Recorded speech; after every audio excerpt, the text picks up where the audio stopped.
ಈ ಜನ ಏನಂತಾರೆ ನೋಡ್ರಿ ಈ ದೇವ್ರ ಬಗ್ಗೆ. ದೇವರಿಲ್ಲ ಬಿಡೋ, ಅಲ್ಲಿ ಎಲ್ಲಿದ ದೇವರು, ಎಲ್ಲ ಸುಳ್ಳು ಹುಟ್ಟಾಕಿದ್ದಾರೆ ಅಂತಾರೆ.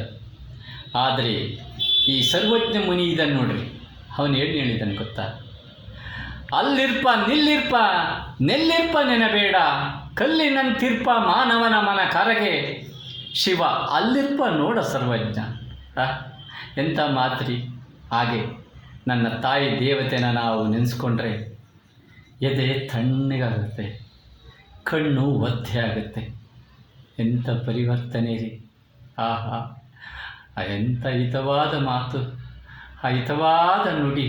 ಆಹಾ, ಯಪ್ಪ ಯಾವಾಗ ಬಂದೋ, ಯಪ್ಪ ಯಾವಾಗ ಬತ್ತೀಯೋ, ಯಪ್ಪ ಊಟ ಮಾಡ್ದೇನೋ, ಯಪ್ಪ ಯಾಕೋ ಹಿಂಗಾಗ್ಬಿಟ್ಟಿದ್ಯಾ, ಯಪ್ಪ ಯೋಚನೆ ಮಾಡಬೇಡ ಕಣೋ, ನೀನು ಚೆನ್ನಾಗಿರೋ ಯಪ್ಪ. ಈ ಮಾತು ಯಾವ ವೇದದಲ್ಲಿ ಸಿಗ್ತಾವ್ರಿ?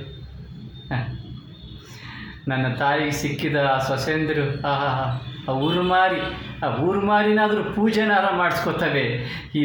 ಇವು ಪಾಪ ಸಂಸ್ಕಾರ ಇಲ್ಲ, ಏನು ಮಾಡೋಕ್ಕಾಗತ್ತೆ? ಅದಕ್ಕೆ ನಮ್ಮವ್ವ ನಾವು ಮಾಡಿದ ಕರ್ಮ ಕಣೋ ನಾಗಣ್ಣ, ನಾವು ಪಡ್ಕೊಂಡಿದ್ದು ಕಣಪ್ಪ ಅನ್ನೋಳು. ಎಂಥ ಮಾತು.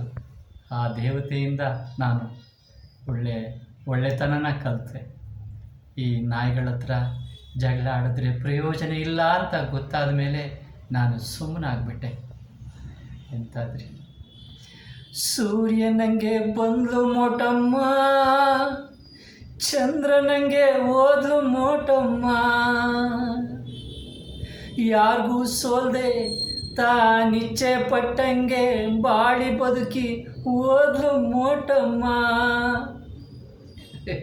ಒಂದು ಹಾಡಿದೆ ನೋಡ್ರಿ, ಹುಡ್ದೋರೆಲ್ಲ ಸಾಯ್ದೆ ಹೋದ್ರೆ ಹೆಂಗೆ ಹೇಳ್ರಣ್ಣ, ಮುಂದೆ ಹುಟ್ಟೋ ಮಂದಿಗೆ ಜಾಗ ಬೇಡ ಏನ್ರಣ್ಣ, ತೆಂಗಿನ ಮರ ಸಾಕಿದ್ರೆ ಎಳ್ನೀರು ಕೊಡ್ತವೆ, ಇಂಥ ಹಾಳಾದ ಮಕ್ಕಳು ಸಾಕಿದ್ರೆ ಕಣ್ಣೀರು ಕೊಡ್ತವೆ. ಹೇಗಲ್ವಾ? ಆದರೂ ಅಷ್ಟು ಉರಿತ ಒಳಗಡೆ ಆ ನೋವಿದ್ರೂ ಏನು ಶಾಂತ ರೂಪದಲ್ಲಿ ಇರ್ತಿದ್ಲು. ಆ ನಡುಕಡಲು, ನನ್ನ ತಾಯಿ ಮನಸ್ಸು ಆ ನಡುವಿನ ಕಡಲು ಥರ ಇರ್ತಿತ್ತು, ಪ್ರಶಾಂತವಾಗಿರ್ತಿದ್ಲು.